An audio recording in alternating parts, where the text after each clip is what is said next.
What's happening? John from Long Island. It's Wednesday, June 18th. I got some new records and I'd like to show them to you. I'm going to start off with this one. This was a gift from the boys for Father's Day this past weekend. This is great. This is the Grateful Dead live on April 7th, 1972 in Wembley Empire Pool, England, London, England. This was the first show of the Grateful Dead's famous Europe 72 tour. I've talked about Europe 72 in almost every video I've put on this channel. It's one of my favorite records. It's one of my favorite times of the Dead. This is the first show of that tour, and it's not perfect, but it's great. I've got some songs that aren't on Europe 72, and again, it's one of the greatest periods of the Dead, and I'll continue to collect any of these. They have a bunch of them too. I have this one, and I have two other shows off that tour on the box set. This was released in 2022 for Record Store Day, the 50th anniversary. I've got it sealed. I opened it because I wanted to hear it. And other than that, it's great. Is it perfect? Is it good as Europe 72? I don't know. My problem with it, I mean, first let me say the guitar playing is phenomenal. The band's on fire. It sounds great. It's recorded great. I have no problem with that. The problem I have is two of my favorite songs on this, Tennessee Jed and Ramble on Rose. They are not great. And they're not great because Jerry kind of fucks the lyrics up. And that takes me right out of it. Now, both these songs, Ramble on Rose and Tennessee Jed, do not have studio versions. So there's no definitive version of either of these songs. But for me, the definitive version would be Europe 72. And those are the versions I know. And I've known for 30 years. And when he fucks the lyrics up, which sings them differently, compared to what's on Europe 72, it takes me out of it. And he does it twice, and it's like, oh, fuck. Cause I'm sitting there chilling out and listening to this, and then boom. I'm like, oh, fuck, He fucks it up. So other than that, it's great, though. And I love the Dead. Great add to the collection from the boys for Father's Day. All right. I'm going to put this one up. This is kind of related to what I'm talking about here. This is Phish, Lawn Boy from 1990. This was repressed in 2021 on Jemp Records. This is pressed from the original master tapes, so it sounds great. Phish is a weird one for me. I've tried numerous times to get into these guys, and 9 times out of 10, I don't listen to more than a couple of songs, and then I'm out of it. This is the third album I've owned by them. I own Story of the Ghost, and I own Billy Breathes. And I've heard all of it, on Spotify or whatever for the past 30 years. And this is the most accessible album that I can tell you that I own from them, that I can listen to and say, okay, I get it. Now, the vocal harmonies are phenomenal. Love it. I mean, no one does it better than them. They replicate it live, which is hard to do. It's great. Songwriting's not great. The jamming it's that jazzy shit. Listen, I'm not taking anything away from these guys as musicians. They're great musicians, or instrumentalists, I should say. They're not great songwriters. They're not great performers, because I've seen them live. And but people love them, so there's got to be something to them. And on paper, I should love these guys, and I don't understand why. So if anybody's out there that can tell me who's a Phish fan, who can maybe point me in the right direction, please do. Reach out to me, comment, whatever you want to do. Let me know, because I must be missing something. Their shows are always sold out. There's always tons of people, and people who look like Deadheads, who like the Dead. I should love this. I don't know why I don't. But on this album, you have Bouncing Around the Room, which is my favorite. Bathtub Gym, which is a good one. And what was the other one? It was the first song off this, The Squirming Coil. Very good, too. But again, there must be something I'm not getting. Now, this is the band, Phish, is one of only 2 bands that I've actually, if I can put this back in the package, would be great, too, that I've actually seen live and walked out of. It was 1997. It wasn't New Year's Eve, but it was those New Year's Eve shows. Every year, Phish would play Madison Square Garden.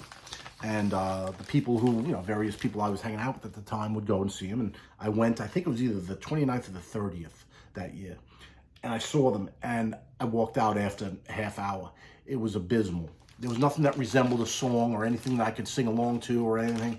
I don't know if they even sang for the first 30 minutes of that concert. I walked right out. I took the train back to Long Island. Had to do a lot with the people I was with too, the company I was holding, but I won't get into that. This is a different theme. But this album, very good. I'm not disappointed in it. I'm not disappointed I spent the money and got it, because it has some great stuff on it. I mean, like, the guitar playing's great. Trey Anastasio's a phenomenal player. I just, again, wish that they would do more songs, you know, and maybe get some songwriters in there. All right, here's I'll put this one up because it sort of has something to do with it.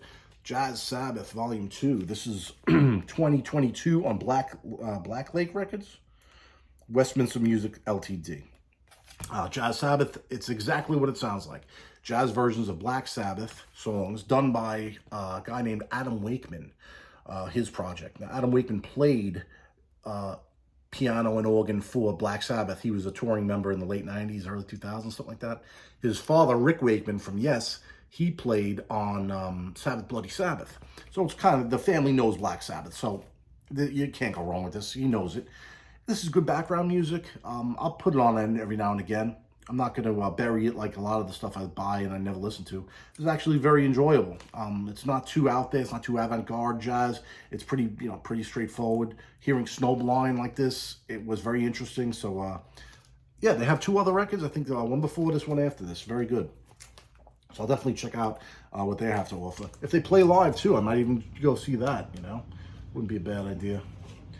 All right, next one up. This is a fucking great record. This is the Mary Wallopers. 2022 from Ireland.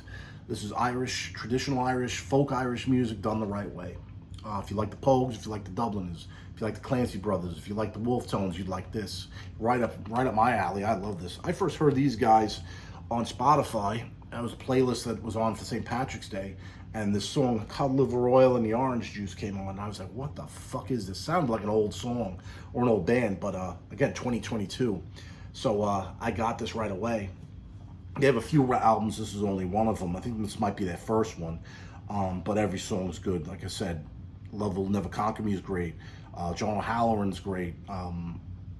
Building Up and Tearing England Down, that's great. Awful Me Grog, that's great too. I don't know if these are all songs performed and arranged by the Mary Wallopers. I don't know if they really wrote every song. Maybe they're traditional Irish. I don't know much about that stuff. But it's fucking great. Check that out. And last but not least, here's another band I just discovered. This is the Local Honeys, The Gospel. This is a bluegrass band from Kentucky. This came out in 2019 on Soul Step Records.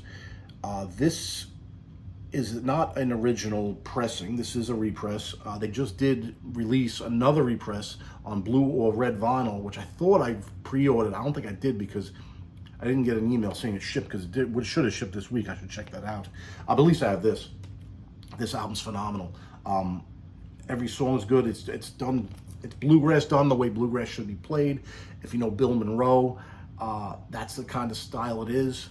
These girls sing harmony. They sing it great. They play great. Guitar, banjo, violin. It's great. I have nothing bad to say about these girls, these women. Other than I'd like to see them live. They really don't do much in New York. Everybody wants to go to heaven, but nobody wants to die. That's a great song. Everything is Christian themed. Again, with an album called The Gospel, you'd think that, and it'd be great.